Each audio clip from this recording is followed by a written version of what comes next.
What's up, YouTube? I cannot believe this, man. This is crazy, man. It's like the more we cover this stuff, it's like the more crazy news that come out, man. R. Kelly hospitalized after alleged overdose in prison.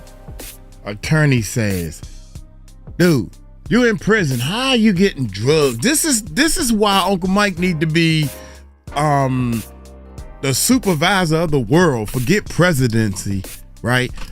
We already know that ain't working. We need to change something completely. I swear to God, if this was my world, you would, first of all, you get less time in jail because you'll straighten up. You wouldn't want to come back to my jail. You will straighten up.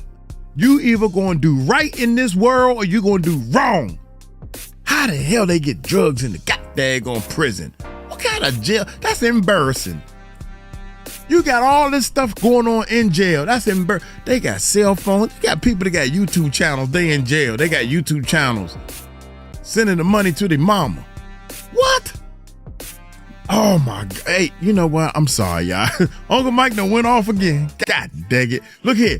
Y'all hit that subscribe button, hit that bell, man. This is gonna be a 2-for-1 right here because this is a short video. Check this out, man. This is crazy. We turn now to explosive allegations from disgraced R&B singer R. Kelly. He claims there was a plot to kill him in prison. This morning, a new push to release R. Kelly from prison amid allegations the disgraced singer was poisoned behind bars. It's the remix to Ignition, hot and fresh out the kitchen. Newly filed court documents claim Kelly was given a near-fatal dose of medications in solitary confinement. His lawyers claiming a combination of anxiety and sleeping pills caused the 58-year-old to collapse in his cell before being rushed to the hospital. The filing also claims, despite doctors saying Kelly needed surgery for blood clots, he was sent back to jail. His attorney accusing prison officials of a sinister plot. These people did overdose him, they did leave him with blood clots in his lungs, and they did it within days of his exposure of a plan to kill him set forth by Bureau of Prisons officials. The reason is that Mr. Kelly was about to expose some facts that would be extremely inflammatory and damaging to the Bureau of Prisons and the Department of Justice. Government officials dismissed the accusations as a, quote, fanciful conspiracy. Sources tell ABC News while Kelly was taken to the hospital, the visit was for routine medical care. Everyone in R. Kelly's operation needs to go to jail. Everyone. Kelly is serving 30 years for racketeering and sex trafficking. His decades of sexual abuse featured in the documentary Surviving R. Kelly. This is something unprecedented in the history of popular music, with, I believe, hundreds of victims. I now know 69. The Bureau of Prisons declined to comment on Kelly's hospitalization. His attorney has requested a pardon from President Trump. Dang, young. They overdosed me. They did it. Dang, it is R. Kelly. Oh my God. We're gonna make this. I gotta see this, man. North Carolina about singer R. Kelly. The artist, whose legal name is Robert Sylvester Kelly, was rushed to the hospital last. In a shocking twist to an already controversial legal saga, disgraced R&B singer R. Kelly has been hospitalized after allegedly overdosing while in federal prison. According to his attorney, this wasn't an accident, it was an attempted murder. The explosive court filing claims that Bureau of Prison staff deliberately gave Kelly a potentially lethal dose of medication and later forcibly removed him from the hospital against medical advice. As these allegations unravel, serious questions arise about safety, justice, and what might really be happening behind bars.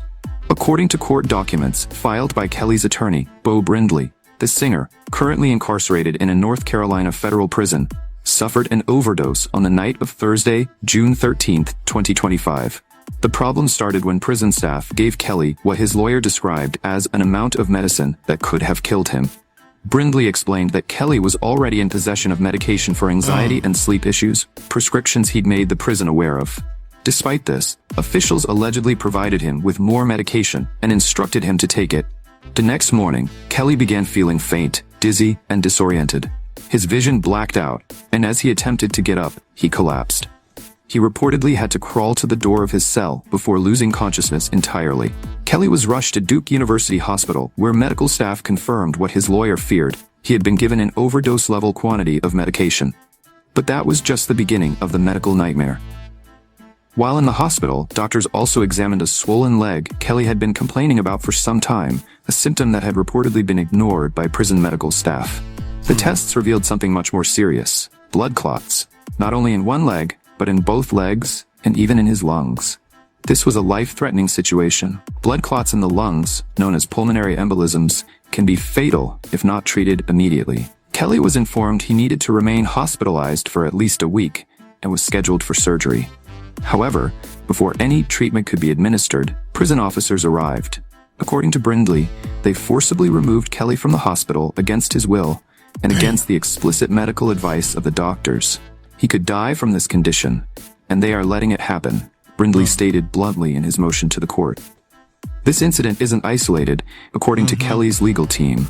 In the same filing, Brindley accuses the Bureau of Prisons of orchestrating a covert attempt to kill his client. He alleges that prison officials are trying to eliminate Kelly to cover up misconduct during the investigation that led to Kelly's conviction. Brindley wrote, "Mr. Kelly's life is in danger and the threat comes from Bureau of Prisons officers whose duty is to protect him." Even more disturbingly, this follows previous accusations made earlier in June, in which Brindley claimed prison staff had recruited a white supremacist inmate to assassinate Kelly. These are grave charges that suggest something far more sinister may be taking place: a potential conspiracy to silence Kelly permanently. Making all attempted to contact both the Bureau of Prisons and Kelly's legal team. As of now, responses are still pending. Duke University Hospital, where the singer was briefly treated, has deferred all questions to the Bureau of Prisons. R. Kelly, whose real name is Robert Sylvester Kelly, has been serving concurrent prison sentences after 2 major convictions. In 2021, a federal jury in New York found him guilty of racketeering and sex trafficking. The following year, a separate court in Chicago convicted him of child pornography and other charges. He received 30 years for the New York case and an additional 20 years for the Chicago trial, most of which are being served simultaneously. The singer, once hailed as the king of R&B, has spent the last several years entangled in one of the most publicized downfalls in music history. Despite the convictions, Kelly continues to maintain his innocence, and his legal team remains aggressive in filing motions and appeals. Now, in the wake of the overdose and the medical emergency, Kelly's lawyer is renewing efforts to move him out of federal custody entirely. He is pushing for home detention, arguing that the prison system is incapable or unwilling to protect his client's life. Mr. Kelly's life is in jeopardy right now, Brindley insisted. He contends that the prison's decision to remove Kelly from the hospital deprived him of life-saving surgery and proper treatment. Given the blood clots in his lungs and the alleged overdose, Brindley argues that home confinement is the only way to ensure Kelly's survival. Whether a judge will agree to this request remains uncertain. But the level of detail in the filing and the life-threatening nature of the health issues involved have sparked new debates around prison safety and inmate health care. As these explosive allegations shake the public once again, one thing is clear: the R. Kelly story is far from over. Between claims of attempted murder, serious medical neglect, and life-threatening conditions, the case now extends beyond criminal justice and into the realm of human rights. Was this a tragic oversight by prison officials, or is there something far more dangerous unfolding behind prison walls? Time and the courts will tell. God dang, you mean to tell me I done doubled up on that one. Check this out right here. God dang it. I thought we had... Here it is right here. This is the one right here. Golly. Come on, y'all. Are y'all serious on this? Breaking down barriers but no content. This is the Elliot in the Room with breaking news out of federal prison. In a shocking development, R. Kelly has overdosed in his cell. What happened? According to court filings, Kelly was placed in solitary confinement at FCI Butner in North Carolina. On June 12, 2025, prison staff allegedly gave him an excessive dose of medication, well beyond the prescribed amount. The next morning, he collapsed, suffering dizziness, vision loss, blood clots in his legs and lungs, and was rushed to Duke University Hospital.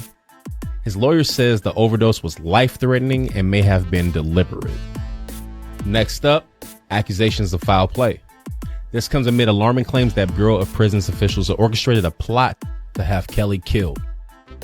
Inmate Michael Glenn Stein, a self-described Aryan Brotherhood member and terminally ill, alleges he was promised freedom in exchange for assassinating Kelly on instructions from 3 BOP officials. In response, Kelly's legal team filed an emergency motion on June 10th calling the situation cruel and unusual punishment and seeking transfer to home confinement or a presidential pardon. His 30-year sentence.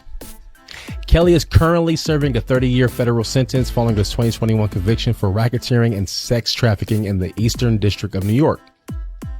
Additionally, in February 2023, he received a 20-year sentence for child pornography and enticement convictions, 19 years to run concurrently and 1 year consecutively, bringing the total to 31 years. Federal documents place his earliest release date as December 2045. Now, how did he end up in prison? 1990s and early 2000s, allegations of sexual abuse and child pornography emerged. A 2002 tape showed him with a 14-year-old girl, but he was acquitted in 2008. Then in 2017-2018, the documentary Surviving R. Kelly reignited public outrage and triggered renewed investigations by prosecutors. In 2021, convicted in New York on racketeering and sex trafficking charges involving minors, he was sentenced to 30 years. In 2022, convicted of child pornography and enticement, resulted in additional sentencing in 2023. His current status, hospitalized after the overdose. His legal team is pressing for emergency relief and protection. What to watch for? A June hearing will decide if his motion for home confinement moves forward. Meanwhile, his team is lobbying President Trump for a pardon or commutation. Why it matters? This situation highlights serious concerns about prison safety, potential corruption in the BOP, and the lengths to which Kelly's advocates are going to protect his life. And with 20 years still left to serve, Kelly's book won't close anytime soon. But unless legal or political intervention occurs, he remains behind bars amid fresh allegations that go far beyond his original convictions. As always, thoughts and prayers to everyone involved. This has been the Alien in the Room. Until next time. I can't do the drugs or the medicines and prescription type stuff. I'm sorry, man. If I need a prescription, I might take 1 bottle, 2 bottles if I think it's worth it. If I think it's working, I might do another bottle or re-up. After that, nah, cuz I'm done. I think he calling me and I'm ready to go. I'm not doing all that, God dang, prescriptions and overdose, especially if you're in jail. Hey, y'all let me know, man. I'm gonna get on up out of here, man. Y'all know Uncle Mike crazy, but at the same time, when it's your time, it's your time. It's gonna be your time at one time. Sometime it's gonna be your time. So, God, dog, man. R. Kelly, man, you had some talent. And it's, oh my God, I can go on and on with all kinds of stuff. I'm gonna get on up out of here. Y'all take it light, take it slow. Tell them Uncle Mike told you so. Peace out.